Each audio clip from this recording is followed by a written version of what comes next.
Let's do it. All right. All right. Good morning, good afternoon, good night, depending for the three of us here. Today, joining me and Tom, we got Lee Mintz he's part, from what I know so far, in two bands, doing the vocals for Greylotus, which are pretty heavy. It's kind of grindcore. Nah. What are you gonna label it as? What are you gonna label it as exactly? It's grindy as. It's symphonic. It's a whole lot of something. Yeah. Thanks, Lee. Symphonic death. I'll give you that. Yeah. And then you got Mithya, which is it's more metalcore, but it still slaps. It's ridiculously good, actually. There's way more content that you've got for Greylotus. So is Mithya like still going?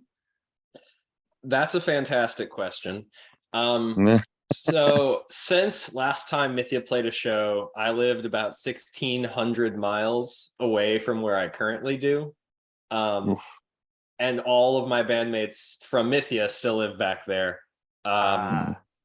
Our guitar player, Michael, is now in a hardcore band called Rot, which is very worth checking out. They are awesome.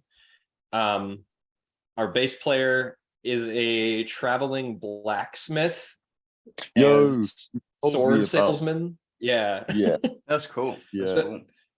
And our drummer, Kara, is a fantastic producer and solo artist and general musical fiend. So they have a solo project that put out like a song or two recently called the Vembo Agenda, I believe. What? That's so interesting. What? It's awesome. It's super sick, really catchy stuff.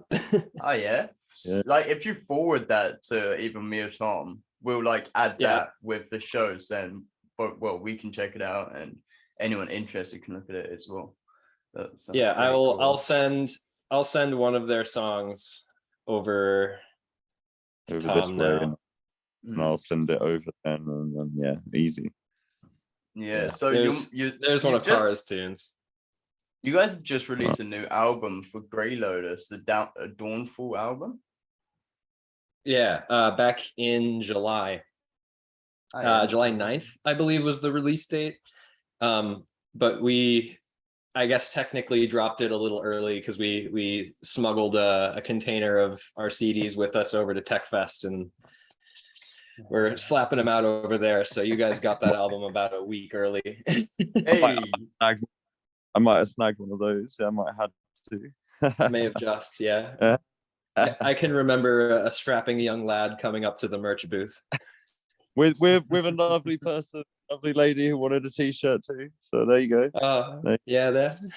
That was it.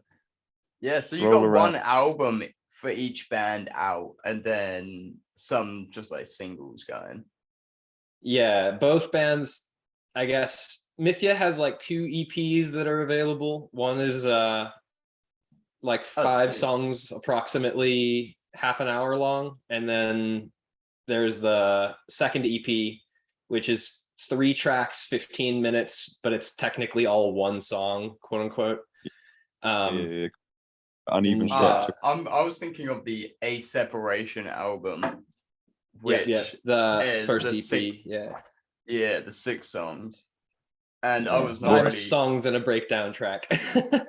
Yeah, it's ridiculously good though. Oh, thank you, man. I seem to have lost this. I always get messed around in my head. I see Mithya, and then I go Mythivai. Same thing. Nah. Very different. Those guys are great though.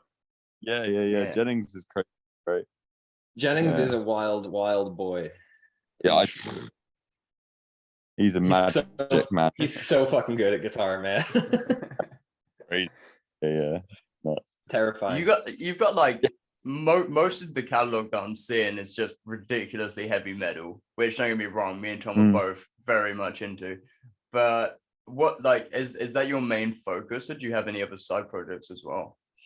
Yeah, metal's kind of my focus. I have dabbled with other genres throughout my time on this spinning rock. When I was a teenager, I was a wannabe like electronic music artist, so I downloaded Fruity Loops in high school and started making really bad trance and some like attempts at making breakcore, but it just never quite panned out. But that's what we all have to do that though. You gotta test the water and actually go through different genres to actually find yourself in one that you kind of comfortable with, you know. Like when me and Tom started out, I was like just playing like rock and jazzy stuff, and at this point in time I have zero interest in playing either at all. So oh man, I get that. I used to be back in the school days, I used to do choir stuff as well, and like musicals and jazz choirs and stuff, so I've kind of always done a lot of singing shit, but that's cool. Yeah, professionally after all that, not anything other than the metal stuff, but you know, in my free time I like to sing rock and jazz stuff. I actually really like singing jazz. It's a lot of fun. I love listening to jazz. I just don't really want to like play it too much anymore. Yeah, I can get that. They're a very different energy live. But the choir stuff, Lee, really comes out on Please Tell Me, the track, is it Dawnfall or is it? Yeah, the title track has a big old choir with like 60 of me in it. Because it's like you don't love it's like a 4-part harmony or something. Yeah, it's like a 4 to 6 part harmony at one point, and I think I like quad tracked each voice, and then I retracked the entire choir again with my nose plugged. Nice. And putting all of those together is kind of what gives it that weird like holographic shimmery effect that it has. And that's straight up just because I retract the whole thing like this. And just putting it together with the full voice choir made it sound like shimmery. So I wouldn't have come up with that, but Ben's like, hey man, I want it to sound like this. Can you try tracking it this way? And I was like, all right, sure. Yeah, I'll try that. And then I recorded it and I thought, man, that sounds weird as shit. And then I heard it in the mix and I was like, actually that works. Like sound design that was just like, if you just did this, it would add so much to it. Like that's such an interesting thought that like, it wasn't even you that sort of thought it. 'Cause for some reason I thought you would have done that because it's, you know, you just originally that part was supposed to be a guest feature. We were trying to get one of the old vocalists from Anubis Gate, which is one of Ben's favorite bands, our guitar player. We were trying to get their old vocalist to do that section, and he had a much more like, you know, power metal vocal style. And I wanted to try to replicate that to give it the same like musical timbre that we were going for. But my recording didn't have kind of the same high-end energy, I think, that Ben was hearing in his head, and he has synesthesia, so he'll hear like a certain color from the timbres, and he wanted me to try to like capture this timbre, and he heard my version and was like, we need more high end or something, whatever color calculation that means in Ben's brain. And so then so then this happened and we ended up with the nose plug choir, which is, I'm sure, a really, really hilarious thing for Buster to mix. Just like just the isolation of those of like, just like 30 tracks of me just like, you're immortal. Hey, is Duncan Bentley's on it, isn't it? And I don't know who else you've got featured. I can't remember exactly, but he was one that I wouldn't have even known was in it, because you're just like you both make horrific, disgusting noises if you want to. So like it's just, it could be yeah. Duncan is on the big stupid breakdown in Shadow Archetype.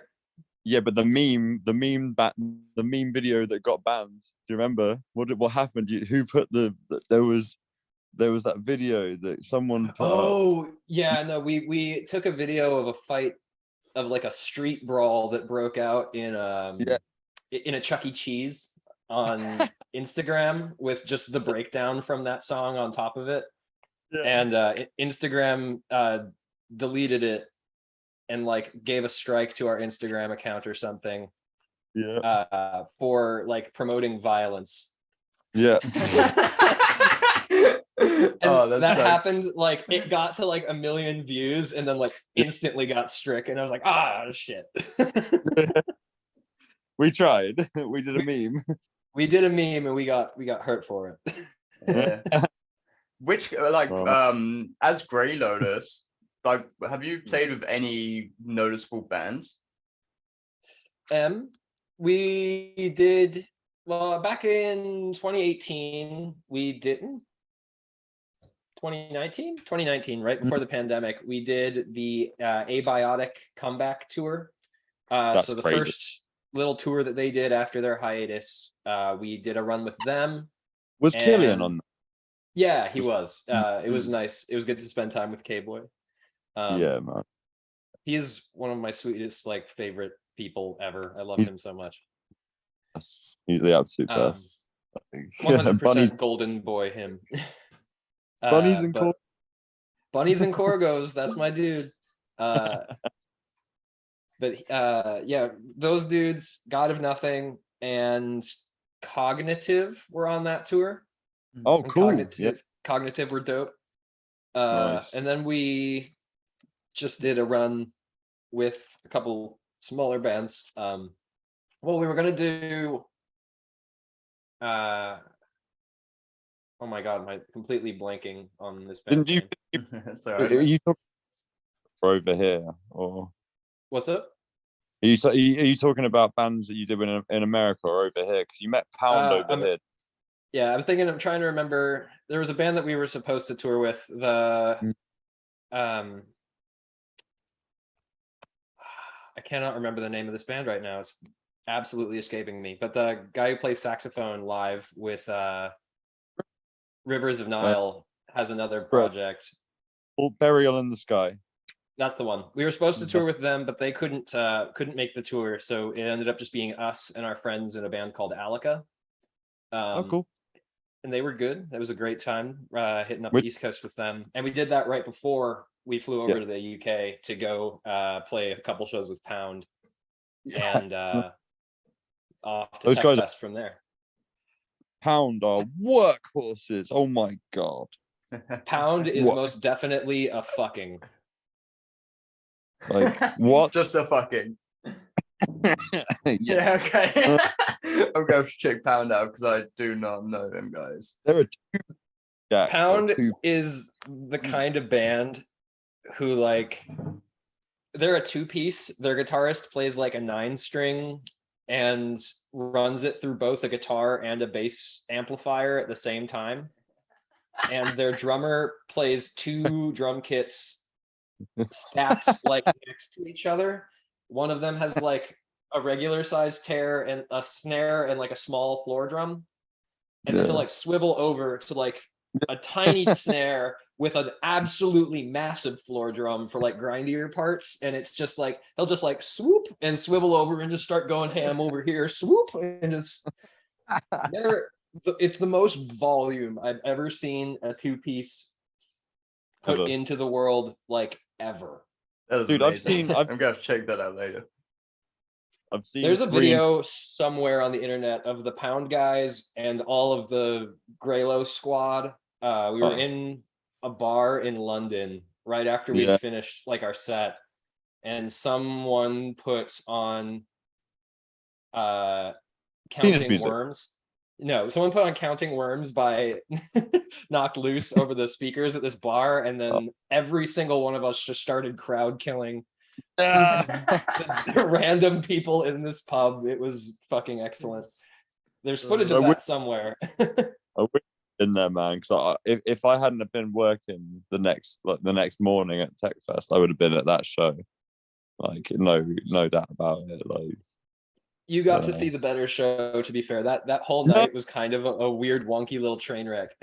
Yeah, the wonky train wreck that everyone needed to see. That shit looked hilarious on video. I saw that crap. What the fuck was going on? Like, what did you have to pull out the bag? Like, come on. Okay, so the story is that we were gonna play the show in London, and we were competing with the show literally like across the road because Vane was playing. Yeah.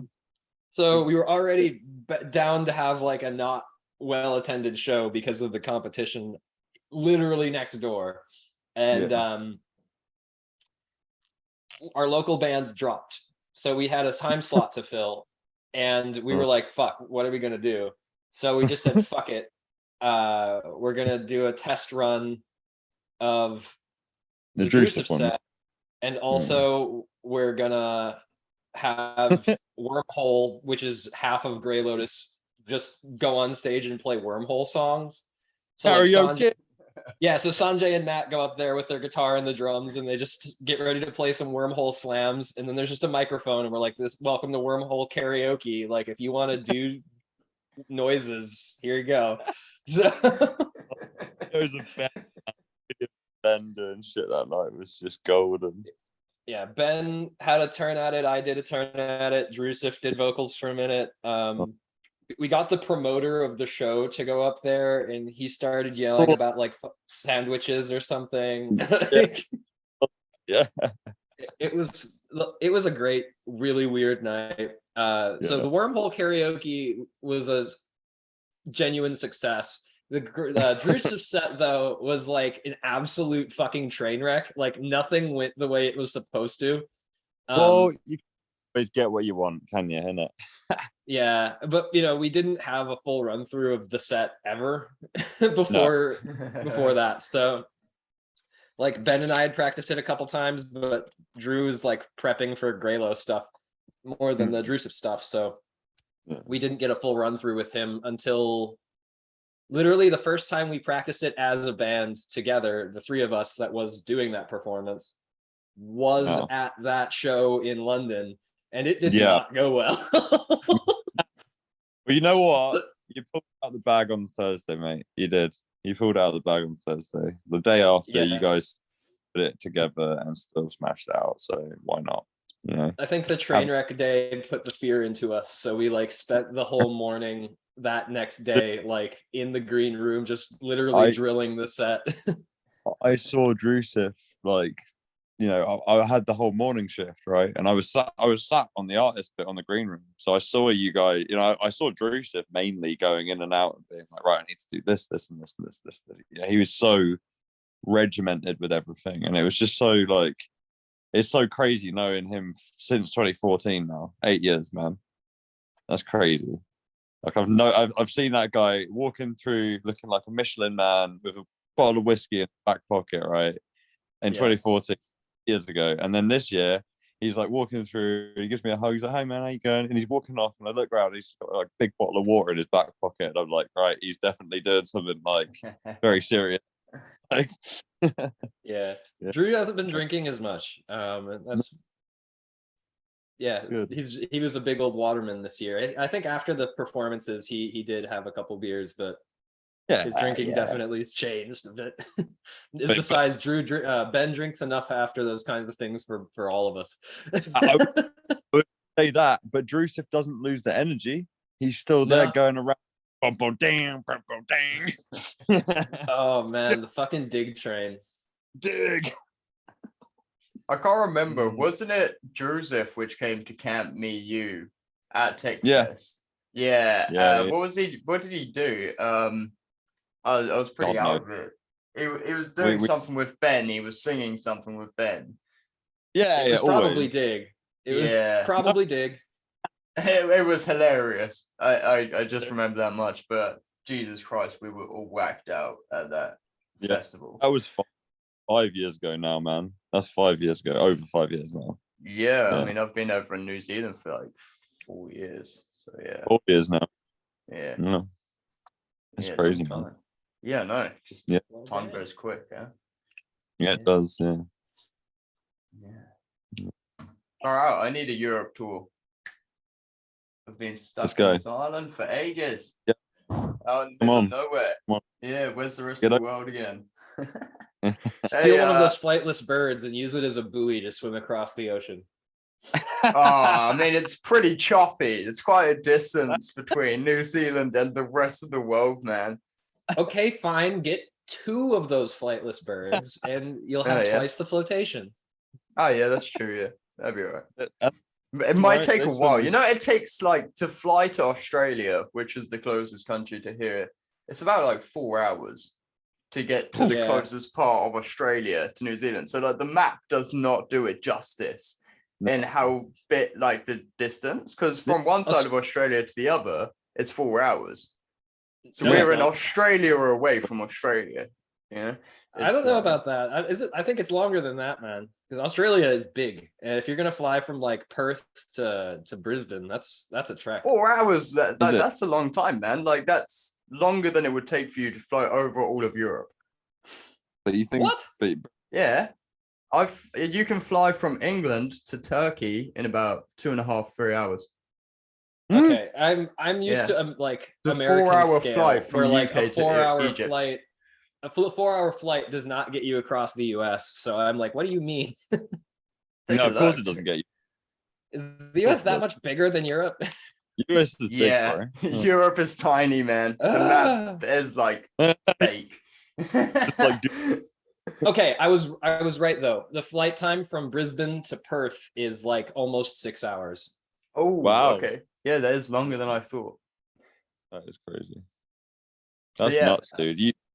You've done some Australian travels, didn't you, Lee? Didn't you, Lee? Yeah, I Didn't you leave? have. I have. What was Xander times? Where's the Xander times? Xander times are in Melbourne, man. Yeah, I spent half a year or so living down in Melbourne area, and furthest. Did you live with him? I did not No, live no. with him. He lived in Clayton, and I lived in an area called St. Kilda, both south of Melbourne proper. Nice. I Enjoy could it, take yeah? a train to Sam. I did. I actually loved it so much that I'd like to be able to move back there someday. Well, Lee, so funny, like watching all those videos with you and him doing that SL1 Dark Souls 3. You mean Xander doing a Dark Souls 3 level 1 run while I just sat there and fucking roasted him the whole time? Yeah. Literally, man, it made me start doing it. And then I've done a hitless Bloodborne run, so I'm like, yeah, I did the job. Yeah, you're a psychopath, man. I wouldn't have the patience for that. I'm doing DS3 Elden Ring. I'm gonna do it. Trust me. I'm imagining you get most of the way through a fucking Elden Ring run, and then like you're just wandering along, and out of nowhere, someone like blasts you with a spell from off camera, and you're just like, fuck! You have to restart. This is what happens anyway, bro. There's always like just random little darts that just like clip you because you decided to do a different pathing one time. Trust me, man. It's fucked. 26 days it took me for a hitless run. Less than a month. Less than 4 weeks, bro. It's doable, man. It's doable. That sounds awful. I don't want to do that. It was good for me, man. It helped me a lot. Like, helped me focus on something like really like intense that was difficult. So, interesting. Well, it's impressive, but I don't know if I want to do that. That sounds like I would get so mad. Dude, it's not for everyone, but it's helpful with like if you're gonna get angry, it will help you just go, oh, I've got to just restart, just go again. Shit happens. Like all Next that run, yeah. Yeah. Trust me, I was on like one hit for like, I don't know, 2 weeks, 2.5 weeks or something. Speaking of Drew, I've been trying to get him to play some FromSoft games for like 2 or 3 years now, but he like refuses. Because he's like, no, dude, I will get too mad and I'll break the controller and stuff. I'm like, I don't care. I will buy you another controller. I just want to see you play these games. But he's like, no, dude, I couldn't do it. That'd be too stressful for me. Meanwhile, he's out here like playing the challenge levels in fucking Doom Eternal. And I'm like, dude, you're already playing this difficulty tier of game. Just go do the other one. Like, in my way, we used to game on the odd occasion, man. Does he still play PlayStation, or is he computer these days? I think he's mostly computer these days. I think he does play some console games with his lady friend though. I think they do play some COD. Yeah, nice. Well, yeah, said he deserved a kick up the arse for some FromSoft games from both of us.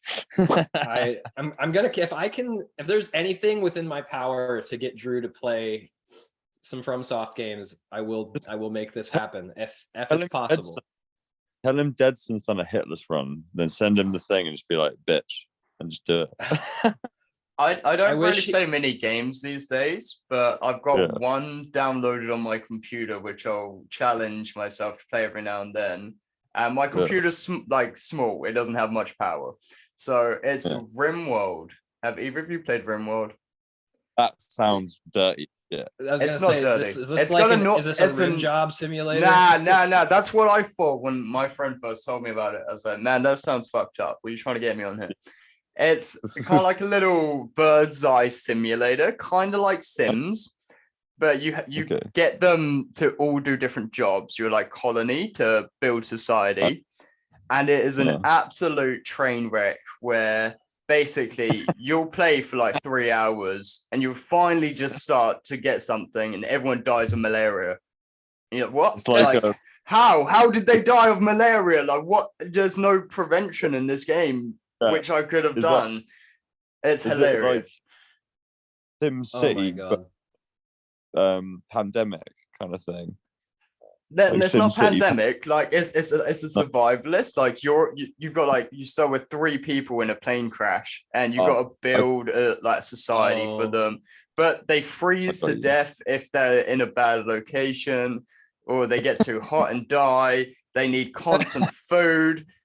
Like winter comes, so you have to generate an energy and create a cold room for the food. You got to hunt the food, and you got to farm the food, and they get sick, and you get people like other tribes attack you. And it's you start with 3, but you can get more.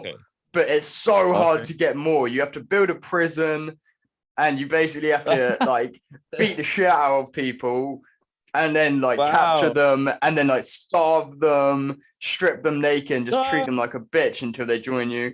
It's epic game. Trust, it's amazing. So this sounds like Don't Starve added to like Green Hell. Haven't seen Green Hell, but Don't Starve kind of similar. Green Hell is a survival game where you are in a plane and the plane crashes, and you come to and you see like this naked cannibal guy like steal your son. And forest. Wait, that is the forest. You're right. Green Hell is similar though. It's another thing where you like are in a rainforest jungle environment, and you can get sick and die from like small injuries. You're right though. I was thinking of the forest. But Green Hell is another similar jungle themed survival game. I love Forest, man. Forest is great. The forest is fun. Do you guys play any virtual reality? I do not. I've played a few. I've played Resident Evil 7 VR. That shit was hard. That shit is so hard to deal with because you're just like it was kind of more janky when I played it as well. It was really early days. Yeah. But there was really early good one was like the one where it was like an Until Dawn like additional kind of story, but it wasn't to do with Until Dawn. Basically, it was strange, but it was really good. It's like kind of just like an arcade, like where you're just kind of on a roller coaster and you're going around shooting and stuff. Yeah, I kind of lied. I realized I have played a few. I played. I don't have a VR setup, but I've played like Ultra Hot and Beat Saber, Yeah. And, I think I also played a little bit of Resident Evil 6, I want to say. Oh, nice. Yeah. It's Biohazard, right? Yeah, or you're in like a house and there's like Yeah. some creepy old people who just are apparently like immortal or something, because just this frail looking old man chases you around a house and stabs you to death, and I'm like, I feel like I could overpower this old man, but no, It's you can't.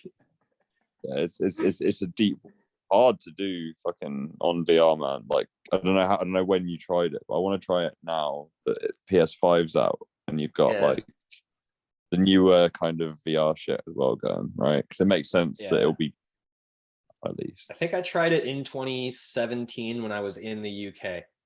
Yeah, Okay. I think ages ago. Yeah. Yeah. Can you imagine the difference nowadays? I know I met someone at Arctangent who has sold over 700 NFTs at that point. But what he did before the pandemic was take VR headsets to like terminal wards and like older people homes to see people dealt with VR headsets for one thing, but also to give them a space where they could literally create their own world if they were bedbound or something like that.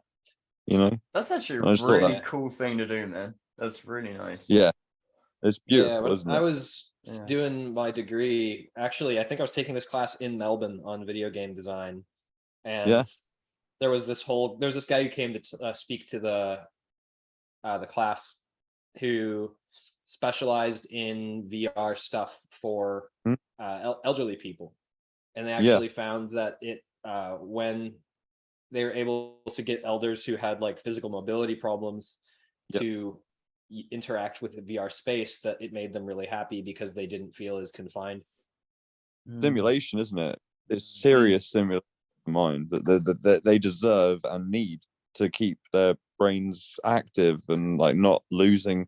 Like I'm certain that the more these people are stuck inside, and the more they're stuck inside with the same people with the same routine, it can ruin people. Like doing the same thing, day in, day out, eat the same thing, do the same thing. It just, you know, I did one day, like I knew someone who I may even still work in the care home, but she was really lovely, and I just thought to myself, I wonder if these people get any random interaction. So I offered just to go in and play a bit of music for a bit, okay, and I made sure to not even play something that they would know. So it was just completely separate from, like, there was no chance they were going to know what I was going to do, right? And I played this little round loop thing that Soul made, right?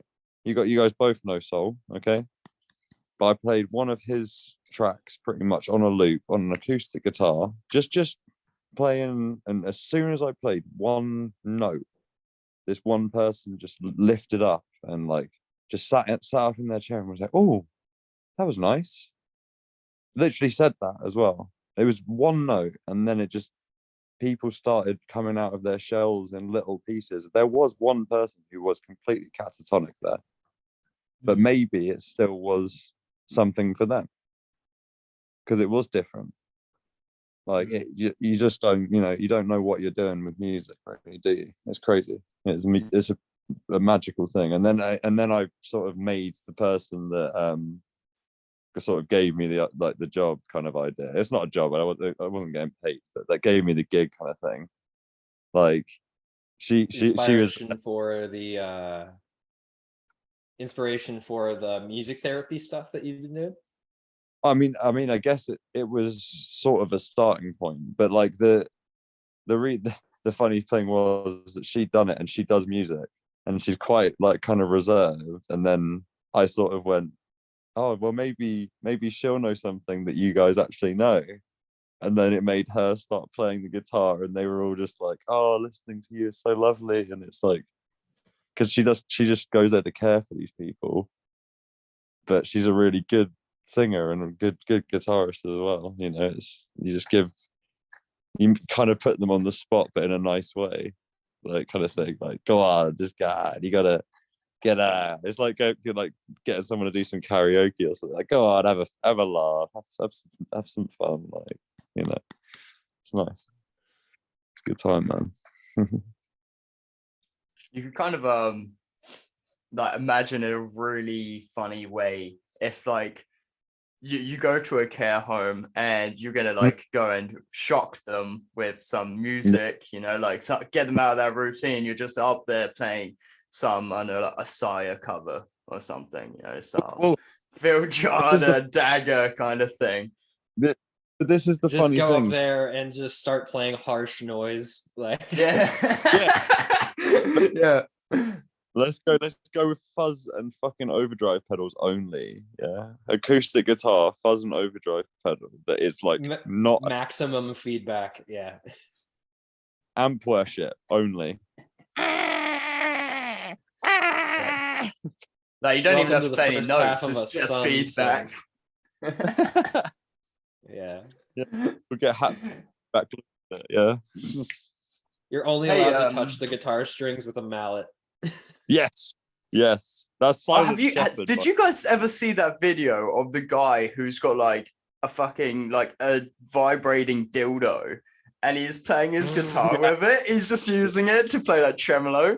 That is the funniest video. Yeah. And it's someone took the old school like Mr. Big drill on the guitar. Yeah. And it was just like, fuck it, vibrator, let's go. It kind of works. Like if I saw that at a gig, I'd rate it. Right. Yeah. I'm gonna derail this one very slightly and go to what about gent stick? The hockey stick gent stick. That was like fun. No, do you not remember it? Have you not seen it? No, yeah. I saw it. It was that was Rob Scallon who did that. Yes, thank you. And it was the Wolves Within, right? Or some. It was that album at least. Oh yeah, everyone was covering A Wolf Amongst Ravens. Yeah,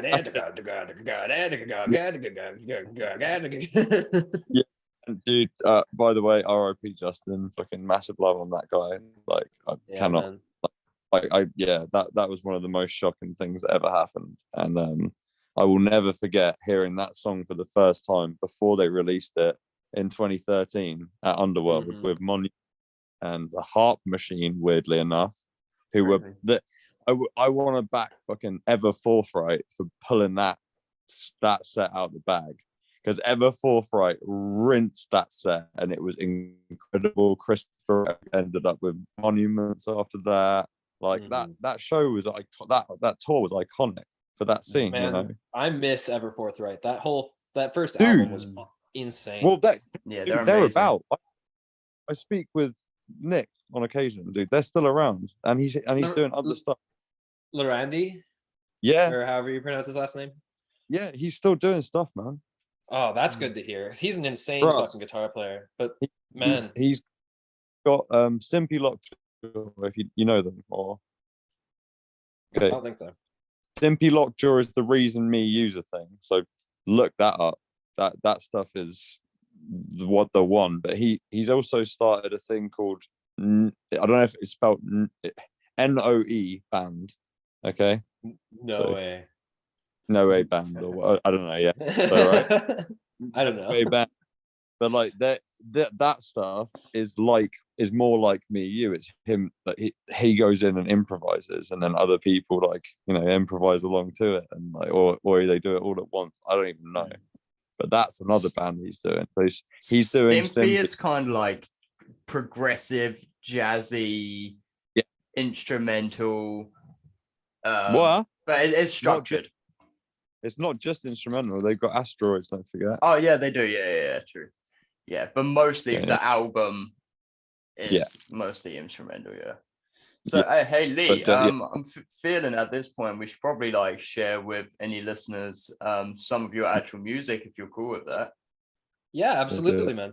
Yeah. So I feel like if we start with a little short snippet of Mithya, because as you said, it's maybe not that active now. Right. But still, if anyone wants to go back and check it out, it's still really good.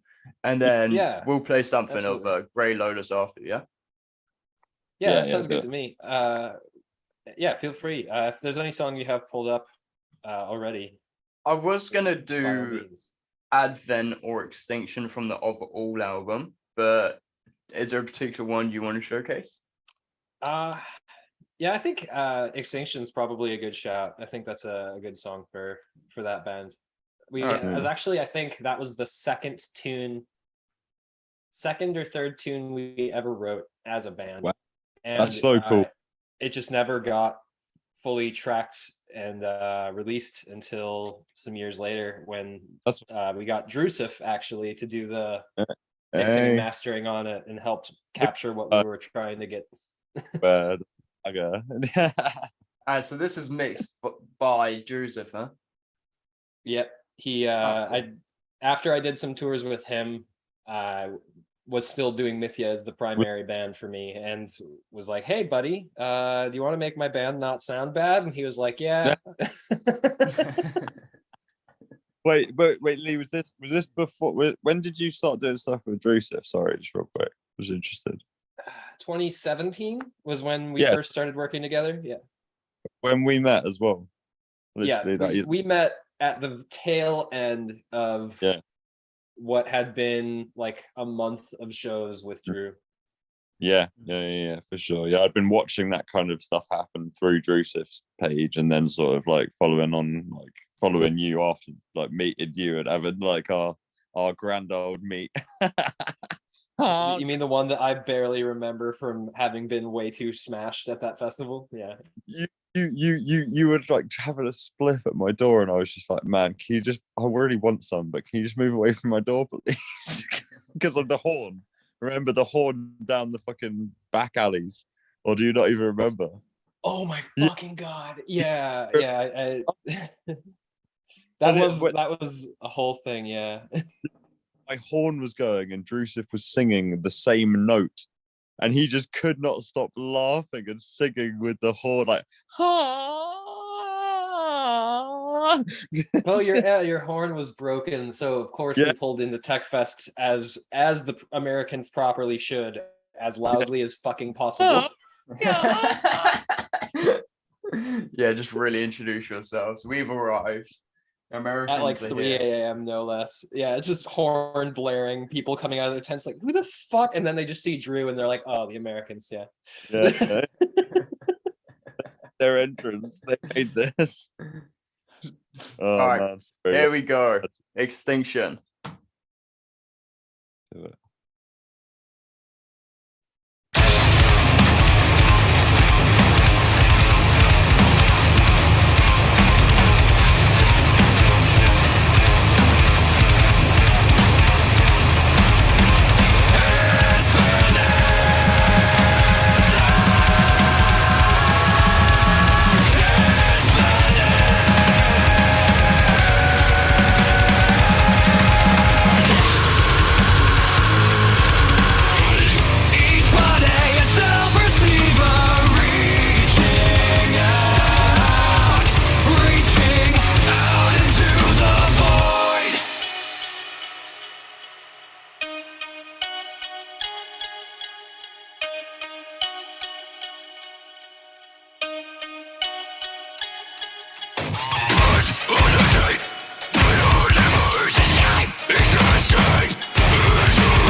So there's a little taste of Mithya right there. Quickly ask, did you write the like vocal line before you met Drusif? Yes. It's pretty. That is really good. So weird. Because it sounds like the first bit sounds exactly like Drusif, almost in a way. It's really. I hear you. The big choir parts, Drew. I think while I was there with him doing the mixing was like, oh, there was a couple moments where he was like, oh, you know what would be really cool? You should record this note as like a harmony to this bit. There were a couple spots where he was like, ooh, my ear hears this note, you should track this note. The extra bit. The producer bit. So I had already fleshed out like most of a chord there, but Drew, there was definitely a moment or two in that EP where Drew heard like a spicy note in his brain and was like, do this. And try it. It's hard to have Drew produce something and not walk away from the final result with a little bit of like definite Drew moments in it, you know. But there's so much less Drew, if any, in the vocals of Greylotus because of Ben, right?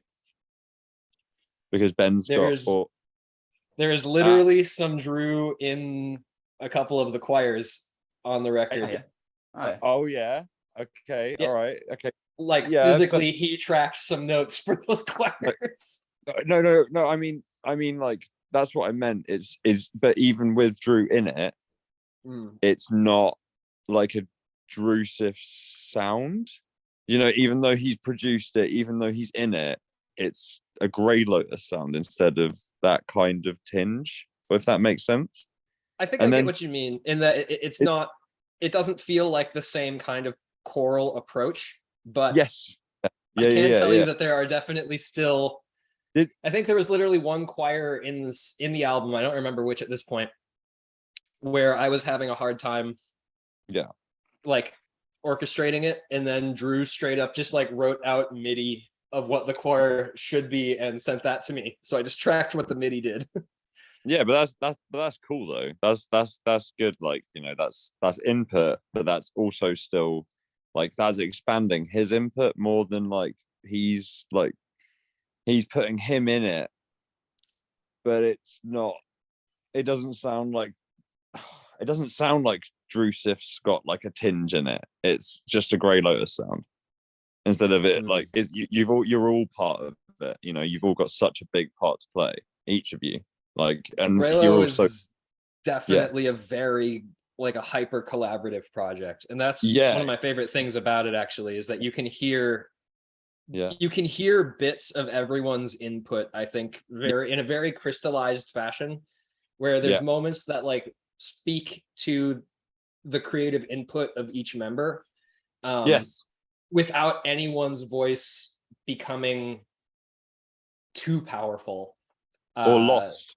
Yeah, no one gets lost in it. Everyone has like genuine input. I'd argue that maybe a good bit of Ben's input is front and center, but you know, it was originally his baby and his like wasn't his the first brainchild. EP, so that Savior EP was just all him, wasn't it? Yeah, it was Ben mostly, but Drew also had his hands on it because Drew mixed it and mastered it and helped him like produce. It was Ben's like Ben was doing all the bits and bobs, and he was being like, "This is what I need to get out there." You can hear him just polish off like each time he's doing something. Like, you know, he did that single with Sims as well, right? So like the original version of Currents. Yeah, that was it. Yeah. But no, it's really interesting hearing, like, you know, like even Drew's progression with it. You know, he's mastered it all, like, or mixed and mastered it all. But like you can really hear the progression, in my opinion, from Savior even into the single and then into the album. It's such a big jump every time, right? Yeah. I would agree. As someone who's only been involved since Dawnfall, I would agree also. Yeah, well, I mean, that's it. You kind of got to hear the back before it and then been involved in it, and to hear that you're proud of it, it's like, you know, bang on right as well. Like, you know, you should be. It's fucking it's a hell of an album, dude. Like, you just front to back. I can't listen to it without doing it front to back. Like, I can't. Well, you're about to listen to a little bit with us. No, don't do it. I don't want to do it. It's got to be front to back. No, not the whole album. Yeah. I thought that what we could actually do is play. Is it the Dawnfall self-titled track where you did the harmonization choir? Yeah. Oh my god. Yeah, if you wanna do the sounds Lotus choir. Yeah. If you wanna play that song, there's a lot to that song. In that there's like some good heavy moments. There's like a really nasty, like almost deathcore moment. Hey Lee. But at the same time, all of it's like very upbeat. What? Lee. Oh yeah. Hey. Hey Lee. Hey what? Hey Tom. You gonna do another added layer? Yeah. You gonna do another? No. Oh, we could do all added layer. We could. And then we could all. the revisited version. Yeah, let's go. On the requirement that you all have to plug your nose. Let's go. Already? All right, I'm gonna play it, and my physical self is gonna disappear from the camera for a minute while I go to the toilet, but I'm gonna be able to listen to it while I go. Okay, yeah, but we can talk to you. You can talk to me, but I can't talk to you. Yeah. Nice. All right, 3, 2, 1. Get ready. This is gonna drop. Go. Is it? Yeah. Are you gonna drop?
I'll turn the music down a bit, but just keep it going. Yeah. I'll let this one play out. This is the first time we've had a whole song actually play on the show. Yeah. And it happens to be a 6 minutes, 20-second long song. But I was just like really vibing it just there. Like, nah, let's just let it play out. Just let's listen to it. That song really does cover like a shit ton of ground. So yeah, especially that second half, like it really changes from a usual like progressive or technical death metal song, which like you get that impact from the first half, but then it's more melodic and just really not that typical structure that you'd expect. And it comes basically at the end of the album as well, so it just kind of calms it down, which is really nice. And then Azure Rain just like slams you out the park again and then just finishes you off, and you're just like, okay, cool, I'm done now. Yeah. That's like the encore song though. In the story of the record, it's all one big concept. It's kind of this metaphor for self-growth and coming to terms with maybe what you might consider more negative aspects of yourself, and not seeing yourself through a lens of duality, be it like I am strictly good or I am strictly bad, but we all kind of exist in that gray space in between. It comes through in the lyrics, it comes through in the music, it comes through in the feeling when you see it live. I swear it comes through, man. It really does. And that song, Dawnfall, being the titular song of the record, is the moment of you kind of documented this whole journey of struggle in trying to get to where you want to be and to who you want to be. And then metaphorically, you begin this song having just tried so hard to like reach your goal, failed, fallen down a mountain, bashed and bloodied yourself on the way down, and then awoken, floating in a body of water, questioning whether or not you should just like let go and give up. Just stay there. Because you're like, am I even alive right now? And then you're like, oh shit, I am alive and I am gonna drown. And so then the song is fighting your way to the surface. It kind of transforms into that choir moment, and that there's that big moment of like build up and what feels almost like joy in the song. Is you breaking through the surface and being like, what the fuck, I'm alive, how am I alive? And in that moment you let go of your attachment to like yourself, and you're able to fully just feel alive for the first time in the wholeness of yourself, together as one like unified being. Magic. So there's a whole lot of like stories and metaphors that we pulled lyrical content and like thematic content from. So I won't prattle on about it for too long, but that big moment, your immortal quantum mind, time and thoughts is one, sailing through the tide, your mortal quantum mind, now cognizant divine. You are immortal. They honestly, it's actually nice to hear kind of open, like mind-opening lyrics for a change, as opposed to the real kind of gruesome, samey deathcore lyrics, where it's like, okay, it's kind of like I'm hearing the same thing between different bands at this point. And so it's quite nice to get a bit of a change with the attitude behind the lyrics as well. So like you say, a positive view in the genre, because that's like, why does the genre have to be negative? It doesn't. It like we can, actually make it about meaningful things. But this one, what I like about it though, sorry, go ahead, Tom. I was just going to say this one seems to be very middle grounded. It's not overtly positive, and it's not overtly negative. It's balanced. Yeah, it's balanced. Yeah, saying that Dawnfall is like the moment of breakthrough. There's plenty of stuff earlier on in the record. Like there's an entire song called Capgrad Delusion that is an outlet for imposter syndrome. 100%. So like there's literally like a moment in the song where you're like internal voice is like, you are nothing, you know nothing, you're no one, and like says that to you and like chants it at you as the listener. And like I think there's a line in there where it's like, I provide jack shit. Like I'm nothing, right. I don't do anything kind of mentality. And we channel that into this and give it like a vehicle for it. But then throughout the journey of the record, you're able to surpass those feelings and kind of battle with them a little bit lyrically. Maybe why it's such a necessary concept album for me to get from one end to the other. For me, just personally, just not even knowing all of the lyrics off by heart, man. But I know an emotional journey. Yeah. I would like to just say, like, congratulations to you and the whole team behind the record on getting it out this year. It's a great album. And like, just in hearing that as well, I'd like to just like give a shout out to your drummer and the drummers of every basically tech metal band who are literally destroying their bodies for this. Like, great job, bro. Insane. Infinite praise to Mr. Matt Tillett. That boy is a monster behind the kit. He doesn't drop a beat. He doesn't drop it. And if he drops it, it's not even noticeable. Do you know what I mean? If he ever feels like he drops it, you can't see it. You just don't know. He's like, he would never probably accept this praise, but like he's as close to flawless of a performer as I've ever seen, man. He's at Alex Rudinger. He's at Naveen's level. He's up. He's Anthony Barone's level. He's up there, man. All of those people, he's up there. Like, the thought of having to find a fill-in drummer to do his parts is a little scary, man. I was like, how are we gonna do that? Well, I mean, actually, thinking about it, you got Jared Klein as well. We got to shout out Jared for Jared's also a fantastic drummer. To those who aren't aware, he plays drums currently for Rivers of Nile and Flub. True. And Flub. And then I've got, if I speak about Flub, I do have to say about Cyborg Octopus, because Cyborg Octopus, like, he's not drumming for Cyborg right now, though, is he? No. Yeah, I got to talk about them because of the connection. They got to be said together, right? Just sure, yeah. Cyborg's good fun. I actually just caught them last week with Ben. That was a good time.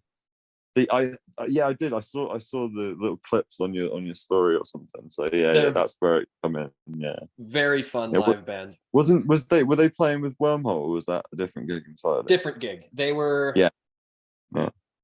they were out with the Devils of Loudon. Okay. I don't know that. They're another Artisan era band. They share a vocalist with Aetherius, and they also put on a fantastic show. I know Aetherius, and then you got Mike Alvarez, who does so much stuff, doesn't he now? Or has done so much stuff at this point. Like, he's filled in all over the place.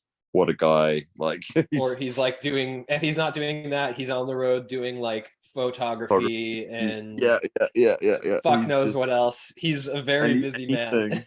He's just anything. He's everything. He's anything and everything you need. Yeah. A music industry little chaos demon, because like I feel like I run into him all over the place doing fuck knows what for who knows what. And it was like, I've known those, like I've known them online, him and Eloy. I've known them online for such a long time, and just followed them just because they seem like really lovely people. And I've seen. Yeah. Well, I don't know them personally yet, but hopefully soon. I can vouch for them. They're good dudes. Yeah. That's it. But what I was going to say is I've seen Mike Alvarez be at the pizza joint for 15 hours in the day, or 15 hours a day for the week or something, and then he'll just be like, "Oh yeah, I'm just doing some shows. I'm just doing some studio bits. I'm just doing this photography." Like, how are you alive? How are you? That's insane. That is dedication.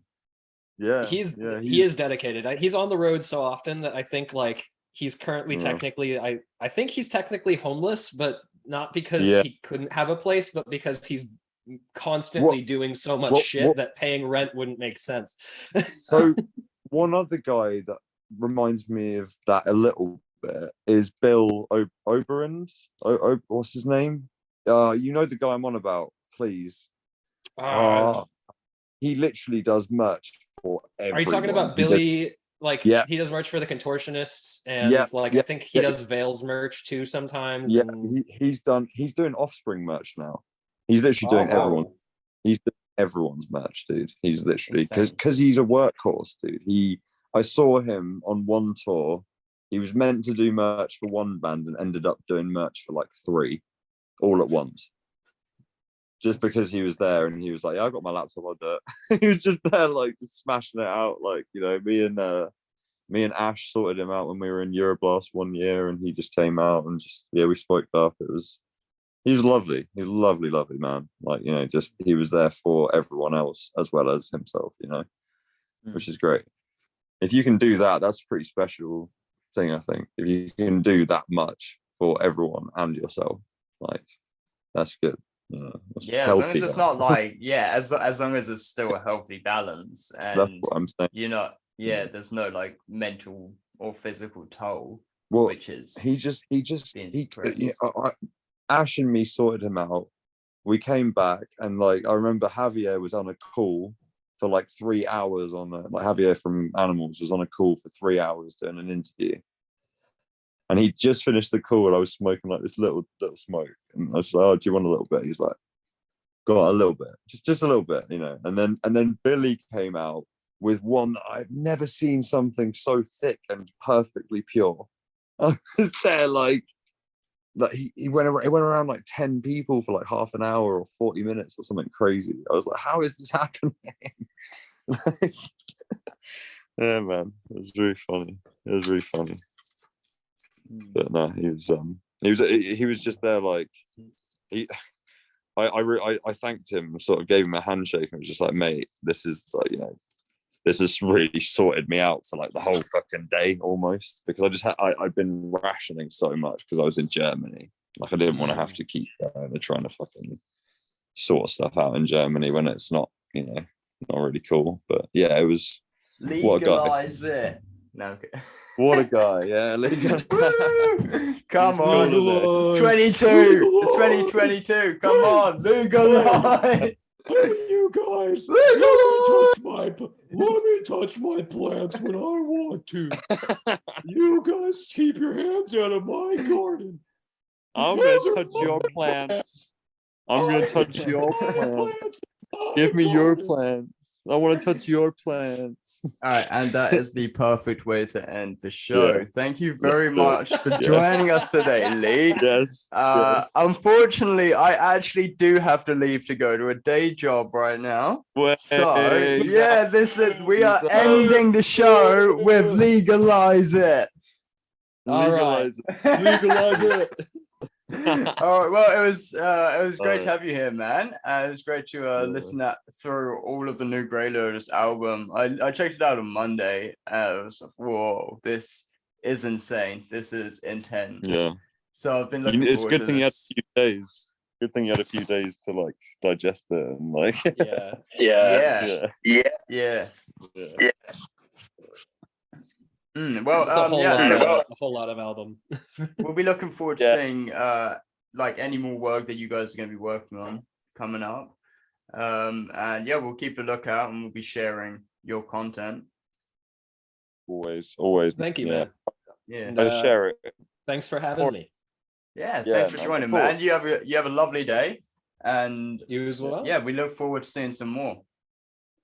Take care, Jack. All right, ciao, guys. Peace out.